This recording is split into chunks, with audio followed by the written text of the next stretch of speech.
Hi all welcome to football arena. Brazilian super താരമായ Neymar junior ഇപ്പോൾ പരിക്കിന്റെ പിടിയിലാണ്. ഒരു മാസം മുതൽ 1.5 മാസം വരെ നെയ്മർ ജൂനിയർ പുറത്തിരിക്കേണ്ടി വരും എന്ന റിപ്പോർട്ടുകൾ നേരത്തെ പുറത്തേക്ക് വന്നിരുന്നു. വീണ്ടും നെയ്മർക്ക് പരിക്കേറ്റത് ആരാധകരെ വല്ലാതെ നിരാശയിലാഴ്ത്തിയ ഒരു കാര്യമായിരുന്നു.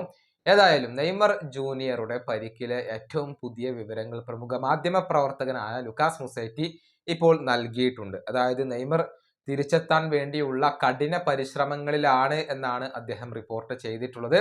അദ്ദേഹത്തിന്റെ റിപ്പോർട്ടിലെ പ്രസക്ത ഭാഗങ്ങൾ ഇങ്ങനെയാണ്: അവധി സമയത്തും നെയ്മർ ജൂനിയർ വിശ്രമം എടുക്കുന്നില്ല. അദ്ദേഹം ട്രെയിനിങ് നടത്തുകയാണ് ചെയ്തിട്ടുള്ളത്.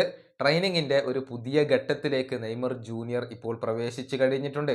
ഇതുവരെ നെയ്മറുടെ മെഡിക്കൽ സ്റ്റാഫ് ആയിരുന്നു കാര്യങ്ങളെ കൈകാര്യം ചെയ്തിരുന്നത്.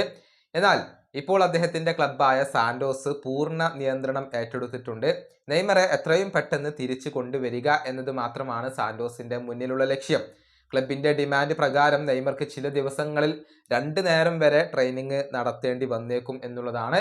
അത് ഈ ആഴ്ച തന്നെ ആരംഭിക്കും എന്നാണ് അറിയാൻ കഴിയുന്നത്. ട്രീറ്റ്മെന്റ് പൂർത്തിയാക്കാൻ ഇനിയും നെയ്മർക്ക് 3 ആഴ്ചകൾ കൂടി വേണ്ടി വരും എന്നാണ് സാന്റോസ് ഇപ്പോൾ പ്രതീക്ഷിക്കുന്നത്.